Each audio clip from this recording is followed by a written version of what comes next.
Attention, all grade 12 students! Humihingi pa rin ba kayo ng baon sa inyong parents? Itong si Josh, hindi na dahil kahit grade 12 pa lang siya, kada buwan, kumikita na siya ng daan-daang libong piso. Ang kanya lang puhunan, mahigit 20 bungkos ng kangkong. Sino ba naman ang ayaw yumaman ngayong 2022? Sana all! Paano? Let's ask them. How? Pagkatapos tanggalin ang mga dahon sa tangkay at saka ito huhugasan, gagawa ng batter kung saan isasawsaw ang dahon ng kangkong at saka niya ito i-deep fry. Ito ang masarap at very cheap na kangkong chips. Gustuhan ito ng mapabata man o matanda. Hindi po siya nakakasawa, nakaka-addict lang. Meron itong original, cheese, sour cream, barbecue, at spicy flavors. Perfect pang chicha. Sobrang malasa niya tsaka sobrang linamnam. Swak na swak yung lasa. Yung lasa ng anghang at saka yung alat, tamang-tama lang. Ang recipe ng kanyang kangkong chips, nakuha raw ni Josh sa kanyang tiya na iniluto pa para sa kaarawan ng kanyang lolo Pedro. Naalala ko pa na sarap si daddy nung natikman niya yun. Sabi niya, paano nangyari yun? Kangkong, malutong, tapos malasa pa. Ito rin ang lolo niyang binusog siya sa mga pangaral. Tandang-tanda ko pa po kung paano niya sinabi na mahirap ang buhay, akala mo ba? Kaya wag mong babaan ang pangarap. Simula po noon, nagbago na po yung thinking ko. Nag-focus po ako para i-execute po lahat ng plano sa isip ko. Dito na raw kinarir ni Josh ang pagkakangkong chips. Ang logo ng packaging, pagluluto at pag-post online, si Josh daw ang tumutok. In-orderan po kami ng 400 packs of kangkong chips at ginawa po namin ito sa loob ng 4 na araw. Yung tao po pala na nag-order po na yon, nag-tweet po siya, nag-viral po yun, kaya po madaming nakakita and nakaani po siya ng madaming engagements at nagkaroon po kami ng mas madaming orders.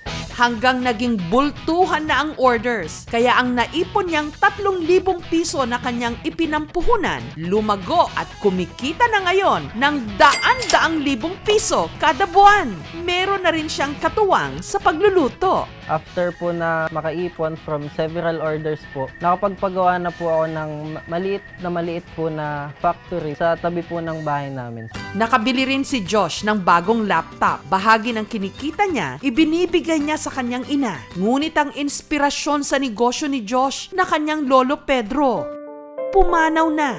Masakit po siya kung iisipin mo, bakit nangyayari lahat ng to kung kailan wala na si daddy. Alam ko pong nandyan pa din siya kasama namin para gumabay. Huwag kayong matakot dahil yung maturity, it comes from mistake. Agahan yung magkamali dahil maaga kang matututo.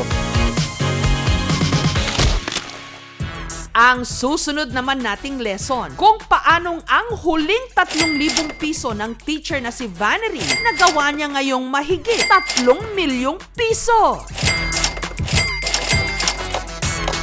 Nagsimula raw ang lahat nung naging masela ng pagbubuntis ni Vannery taong 2018 kaya napilitan siyang mag-resign bilang teacher. Pero ang masaklap rito, may natuklasan siya sa tatay ng kanyang dinadala. Nalaman ko na meron pala siyang iba doon sa trabaho. Buntis ako, muntik nang mamatay yung anak ko. Bilang single mom, isa kasi sa mga struggle namin yung paghingi ng sustento, na suporta. Gusto ko iangat yung image namin mga single mom na kaya namin umangat. Hi, this is Vannery. How may I help you? Para matustusan ang anak, naging call center agent siya. Pero dahil single parent, hindi raw sumasapat noon ang kanyang sweldo. Hanggang ang natira na lang kay Vannery, 3,500 pesos.